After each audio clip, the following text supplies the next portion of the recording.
جہاں حقیقت سے تعلق مقصد ہوتا ہے، عقل کا بھی قلب کا بھی، تو وہاں احساس پہلے ہوتا ہے اور فہم بعد میں ہوتا ہے۔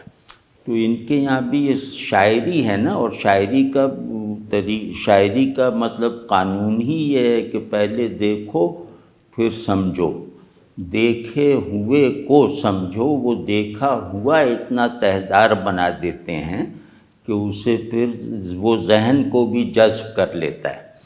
تجربہ مکمل ہو کر فہم میں آنے والی حرکت پیدا کرتا ہے۔ لیکن چلو اگر اس نے عطار سے ڈیٹیچمنٹ کی کنڈیشن اپنے اندر جذب کر لی ہے، جس پہ اس کا ذہن بھی قائل ہے، اس کا قلب بھی اس پہ راضی ہے، مطلب ایک پرسپیکٹو سا بن گیا ہے، اب وہ باہر جاتا ہے تو وہ اپنی یہ جو سیلف ڈیٹیچمنٹ کی قوت عطار نے ایک میٹا فزیکل ماحول تک لے جا کے ثابت کی ہے، وہ یہاں کیسے میں اسے اپلائی کروں اس سیلف ڈیٹیچمنٹ کو، یا اس کا یہاں کیا مصرف ہے؟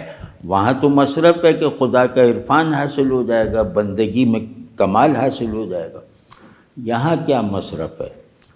یہاں جو پہلے پڑاؤ کا سیلف ہے نا، جو پرندے اپنا اپنا عذر بتا رہے ہیں، وہ جو پہلے پڑاؤ کا سیلف ہے، نفس کو یا سیلف کو ان خرابیوں سے نکالنا، کیونکہ ان سب خرابیوں میں ایک سوسائٹل میننگ فلنس بھی ہے، صرف تنہائی والے نفس کی نہیں ہے۔ تو نفس، کیونکہ نفس کہتے ہیں تعلق کی بنیادی صلاحیت، ایک تو نفس ہے کہ میں نفس ہوں، لیکن ایک میرے اندر ایک فیکلٹی ہے جو مجھ میں تعلق کا شعور اور احساس دونوں پیدا کرتی ہے، اور تعلق کی پیاس پیدا کرتی ہے، تو وہ نفس ہے۔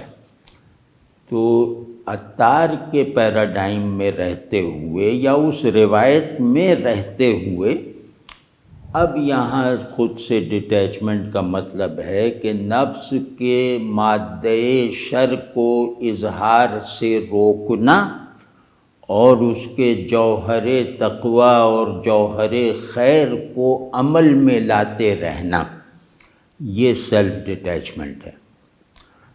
یہ اس کے ساتھ، اور اس کا میں آسان سا ایک، اسی وجہ سے آپ نے دیکھا ہوگا کہ صوفیوں سے بڑھ کے تہذیبوں کے مربی کوئی نہیں ہوئے، یعنی صوفیوں نے معاشروں کی کفالت کی ہے، معاشروں کو ان کے اصول حیات فراہم کیے ہیں۔ مطلب ان لوگوں کے کام کی اگر آپ نوعیت دیکھیں تو اس میں یہ کہ بس یہ جو سیلف ڈیٹیچمنٹ وہاں پر ہے وہ اخلاص کے معنی میں ہے، بے نفسی کے معنی میں ہے، بے تعینی کے ادراک کے معنی میں ہے۔ یہاں یہ ہے ایثار اور انکسار کے مفہوم میں۔